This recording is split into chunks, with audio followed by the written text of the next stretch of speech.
Este programa llega gracias a Alcohol Linus, que elimina el 99% de las bacterias y tiene un 70% de concentración de alcohol. Su aplicación como desinfectante elimina el 99,9% de bacterias en cualquier superficie.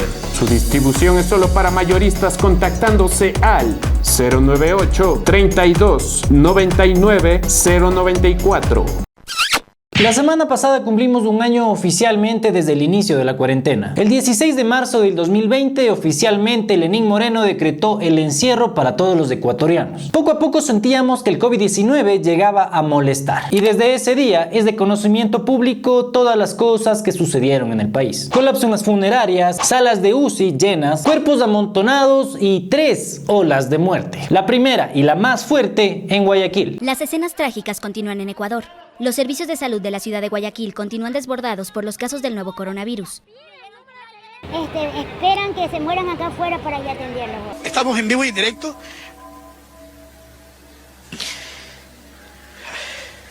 Con el replique de las campanas de la Iglesia Católica, se pide quedarse en casa. En este momento, la compañera jefa de una área de servicio en el cual, en qué condiciones las estamos llevando. Pero ustedes sabían que a un año de la cuarentena existen todavía cuerpos sin identificar y familiares que exigen los restos de sus familiares. Pues sí, esto está pasando en el país. En este programa vamos a hacer un ejercicio de memoria en honor a la gente que sigue luchando por velar el cuerpo de algún fallecido y que hasta ahora no han perdido la fe.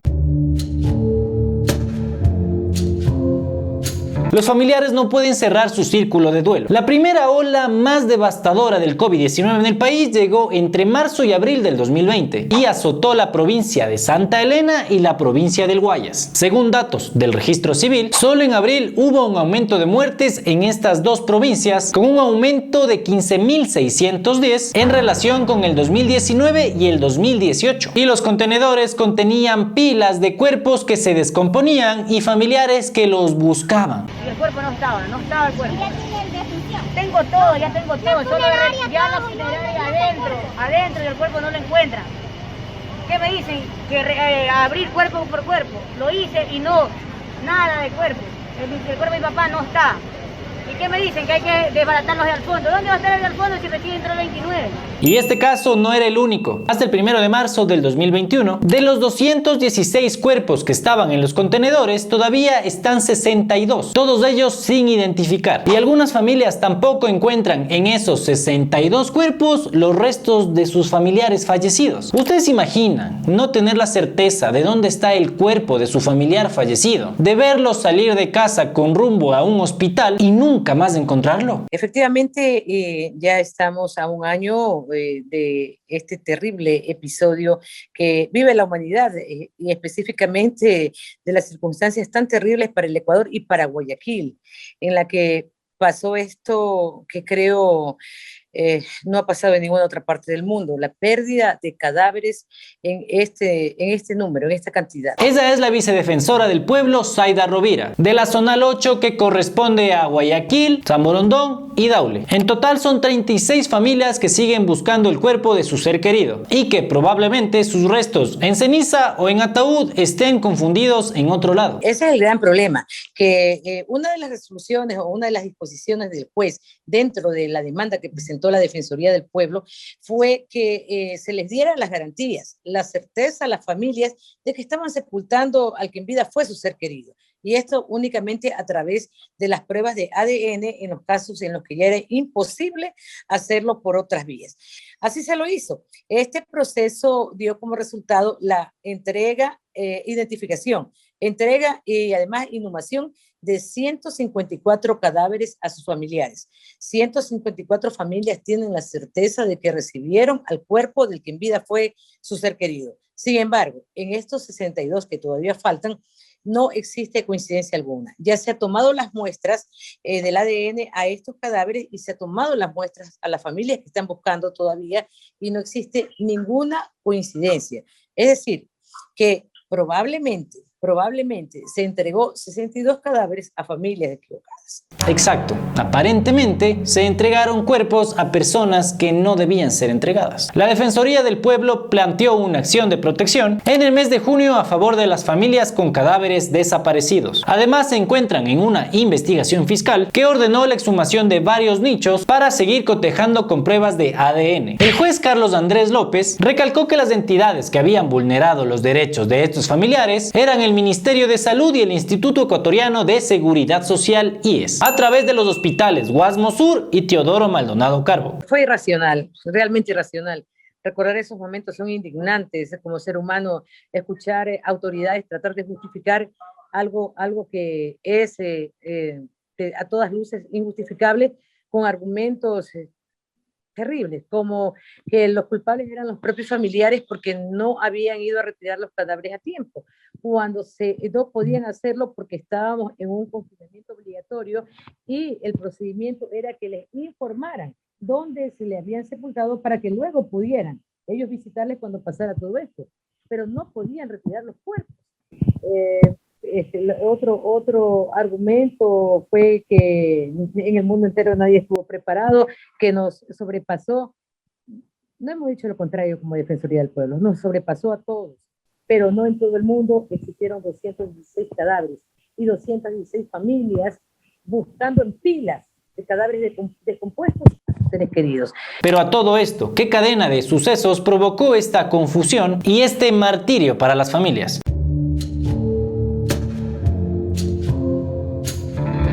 Hubo una cadena de errores que desembocaron en la pérdida de identidad de varios cuerpos. Sobre todo hubo el problema de las cintas e identificativos de las bolsas o manillas de los cadáveres, que por el estado de descomposición de los mismos se deterioraban. Pero ¿cómo llegaron a esta situación? La investigación de las periodistas Karina Medina y Susana Morán nos dan ciertas respuestas. Ellas elaboraron un reportaje periodístico en colaboración con la Fundación Periodistas Sin Cadenas, Plan B, La Barra Espaciadora y el medio Conectas.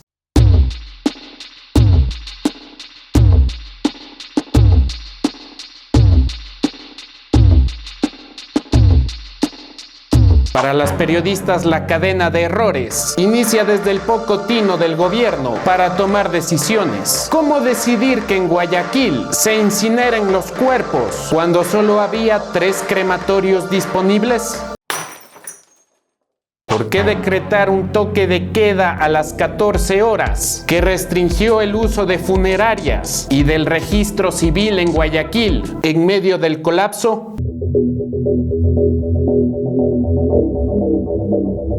Para Susana Morán, directora de Periodistas Sin Cadenas, es conocer la historia de los médicos y de familiares.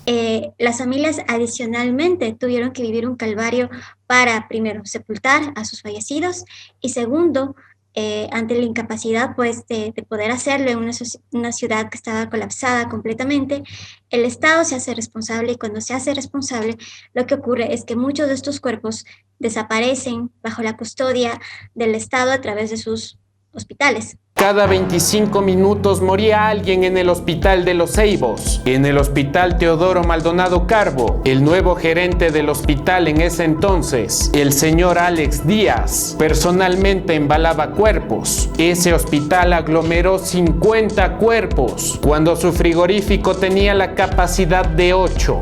Los médicos del hospital Guasmo Sur encontraban en cada cambio de turno hasta 5 cuerpos en el piso de las áreas más críticas. Se suman no solo las largas filas para poder enterrar a los fallecidos, sino la preocupación por algunos cuerpos que no aparecen en medio del caos. A todos que trasladaron a como 70 personas fallecidas, 46 dice que están sepultadas y entre los 36 faltan, no están identificados.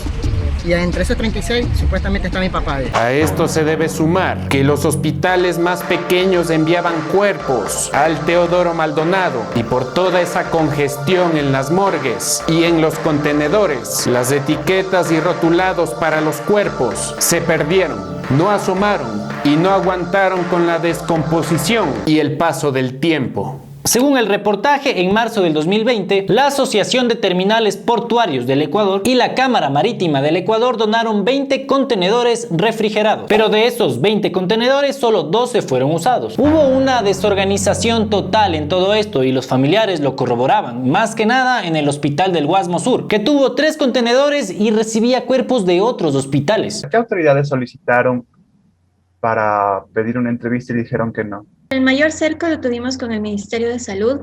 El Ministerio de Salud pues pasó cosas increíbles.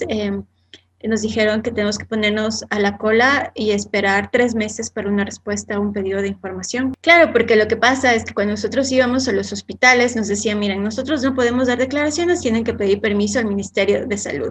Y íbamos al Ministerio de Salud y ahí se quedaba todo. Entonces era un círculo del silencio, por decirlo así, súper orquestado, para no poder contestar o para no querer contestar las preguntas incómodas de los periodistas. Juan Montenegro, ex jefe de medicina legal del Hospital Guasmo Sur, le dijo al ministro de Salud, Juan Carlos Ceballos, en ese momento, que no se dispongan de esos cuerpos en el hospital, sino más bien que se haga un centro de acopio en el estadio Alberto Spencer y que además se haga un registro fotográfico. Y la pregunta es, ¿Ceballos le hizo caso? Obviamente no. En estos meses críticos para Guayaquil, algunos médicos plantearon que se abran rápido las clínicas privadas para que no solo sean los hospitales Centinela los que atienden a pacientes COVID. Pero ¿cuál fue la respuesta a todo esto? Problemas con los tarifarios y problemas también con la infraestructura para atender a estos pacientes. En ese momento el ex vicepresidente Otto dijo que no era su función disponer de eso y Paul Granda dijo que no recordaba la petición de los médicos y que su papel en ese momento era de motivador. Sí, lo cual para mí fue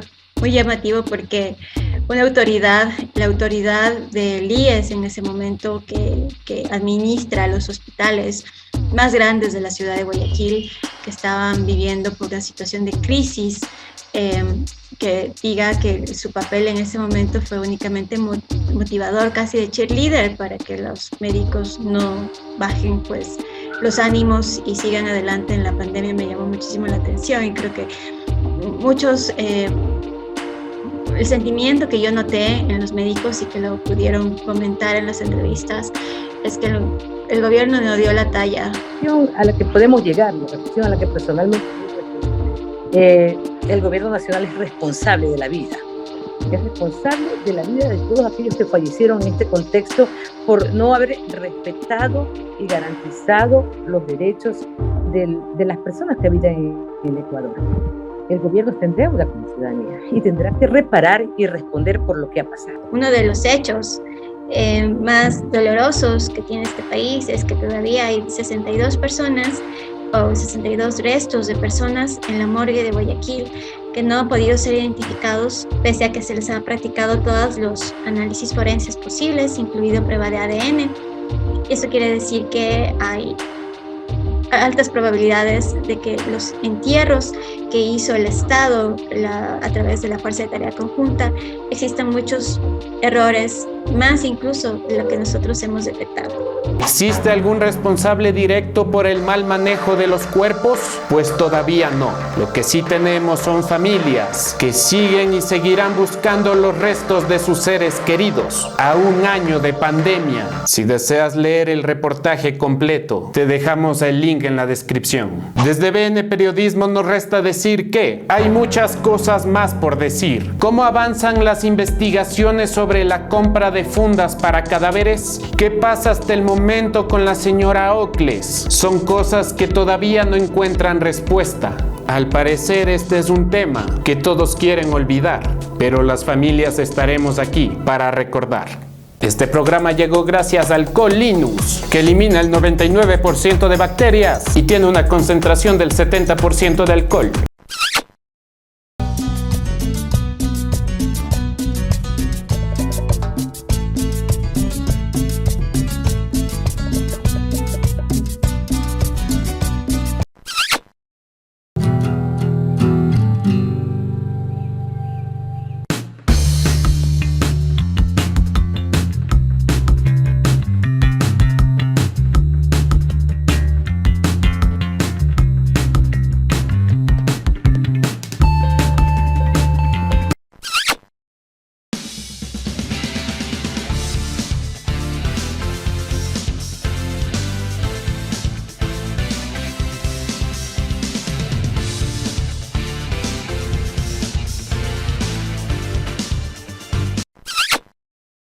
Muchas gracias por ver el video esta semana. Como siempre te decimos, suscríbete, dale like, dale click en la campanita y comparte todas nuestras publicaciones. Si quieres ver más contenido, puedes ir a nuestro canal secundario llamado Venerables, donde tenemos podcast, tenemos entrevistas, tenemos el flashback. Y ojo que si tienes algún emprendimiento, puedes comunicarte con nosotros y nosotros lo sacamos en el podcast. Si quieres colaborar con este canal, puedes hacerlo comprando estas chompas o las gorras que también tenemos. Puedes ir al Instagram, ahí vamos a subir una historia con los precios y también para que veas cómo son las chompas y las gorras y toda la mercadería que tenemos. Y si no quieres comprar, puedes colaborar desde $1 en adelante en nuestras cuentas bancarias PayPal o Patreon. En la descripción te dejamos un link sobre cómo hacerlo. Te amamos mucho. Adiós. Señoras y señores, muchas gracias. Que te lleve el diablo.